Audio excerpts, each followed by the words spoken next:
Les amis, je suis sûr que c'est arrivé à beaucoup d'entre nous de vivre ce genre de situation. Hi-ha! À cheval, cow-boy! Excuse-moi, t'es en train de faire quoi là? Je suis en train de lire un tout nouveau manga là. Un manga? Ah mais tu lis les livres chinois, les trucs pour les gamins là? Bah non justement ça c'est pas du tout gamin parce que c'est un manga de guerre, il y a beaucoup de sang. Non ta gueule. Non, ça c'est pour les chinois. Ça c'est pour les gamins. Tu n'es qu'une merde. Non mais ça c'est pas chinois, c'est... Oh le mec quoi. Grandis un peu dans ton cerveau. Hein. Quand il y a du grabuge dans la prairie, Wouhou! je suis votre chef. Ok. Et bien sûr, on adore ce genre de situation. Faux! Mais quand on réfléchit bien, souvent on se pose la question, qu'est-ce qu'on peut répondre à ce genre de personnes qui viennent nous faire chier? Et bien justement aujourd'hui, on va un petit peu parler de ça et on verra en fin de vidéo quelle réponse est-ce qu'on peut leur apporter. Mais avant de savoir quelle réponse on peut apporter à cette question, et ben je pense qu'il est déjà important de savoir d'où viennent les mangas. Donc aujourd'hui, on va un petit peu retourner à la base des mangas. On va un petit peu retourner là où tout a commencé. Puisque après tout, en tant que fan de manga, et ben je pense que c'est plutôt intéressant justement de voir d'où proviennent-ils. Que sont les mangas?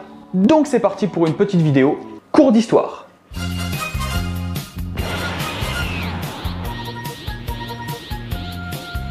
Tout d'abord, qu'est-ce qu'un manga? Un manga, c'est tout simplement une bande dessinée japonaise. Le mot manga, il signifie image dérisoire. Et les personnes qui créent des mangas sont appelées des mangaka. Donc oui, on est d'accord, jusqu'ici, rien de nouveau. Le terme manga commencera à devenir courant à partir du XVIIIe siècle, avec entre autres la publication de Mankaku Zuhitsu et de Shiji no Yukikai. Mais c'est à partir de 1814 que le mot manga va commencer à se faire connaître en Occident, avec le Hokusai manga. Le Hokusai manga, c'est en fait un carnet de croquis rassemblant des croquis sur de nombreux sujets divers. Et comme son nom l'indique, le Hokusai manga, il a été créé par Hokusai. Dans ce carnet de croquis, il y a principalement des paysages, la faune et la flore, et tout simplement la vie quotidienne des gens. Savoir que ce Hokusai manga, il est trouvable sur Amazon aux alentours de 50 €. Pour les plus curieux, je vous mets le lien dans la description. Et le terme manga, il va commencer à devenir vraiment très connu à partir de 1945, grâce à Osamu Tezuka. Ce mec a d'ailleurs fait plus de 170 000 pages dessinées dans sa carrière. C'est clairement un truc de fou. Et c'est donc avec le titre La Nouvelle Île au Trésor que le terme manga va prendre de l'ampleur. Et c'est donc à partir de là que le terme manga va être utilisé en Occident afin de définir la bande dessinée japonaise. Et La Nouvelle Île au Trésor, vous pouvez le trouver sur Amazon à partir de 20 €. Pareil, le lien dans la description. Et concernant le mot manga, je vais vous raconter une petite anecdote. Savez-vous qu'à l'époque, entre 1890 et 1895, le mot manga en France, il était au féminin.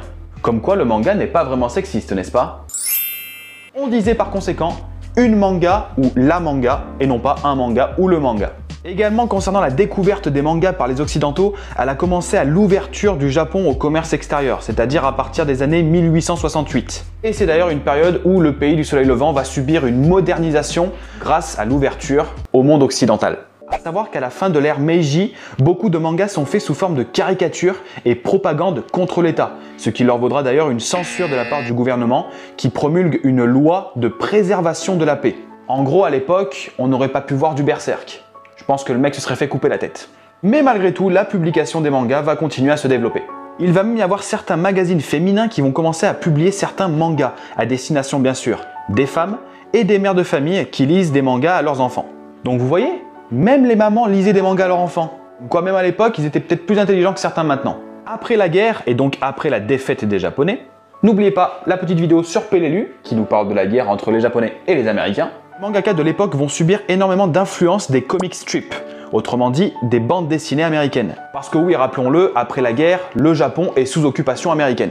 Est-ce que ça serait pas toujours le cas d'ailleurs? Et c'est donc à ce moment-là qu'arrivera Osamu Tezuka, que j'ai mentionné précédemment. Et une série de shonen bien connue verra le jour en 1952. Et il s'agira de la série Astro le petit robot. Une série qui sera d'ailleurs adaptée en 1963 en animé. À partir de là, le passage du papier au petit écran deviendra de plus en plus courant et le commerce du manga va commencer à prendre de l'ampleur. Et c'est à partir des années 60 qu'on pourra voir l'émergence des mangas plus dramatiques avec des sujets beaucoup plus sérieux. On appellera ces mangas les Gekiga. C'est donc un petit peu l'équivalent du seinen d'aujourd'hui. Ce type de manga influencera beaucoup de mangaka, dont un certain duo Tetsuya Shiba et Asao Takamori, les créateurs du grand Ashita no Joe. Ashita no Joe, soit dit en passant, une pure merveille. Et dans les années 70 arrivera le manga écrit par des femmes, le manga pour filles. Voilà donc le shoujo. Bien sûr, j'adore le shoujo. Un type de manga mettant en avant les relations psychologiques des personnages. Et le manga aujourd'hui, où est-ce qu'il en est?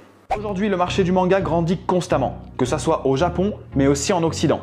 Et à savoir que la France est le deuxième pays le plus gros consommateur de manga, derrière le Japon bien évidemment. En 2008, 3,2 milliards de publications ont été vendues, ce qui totalise 2000 milliards de yens.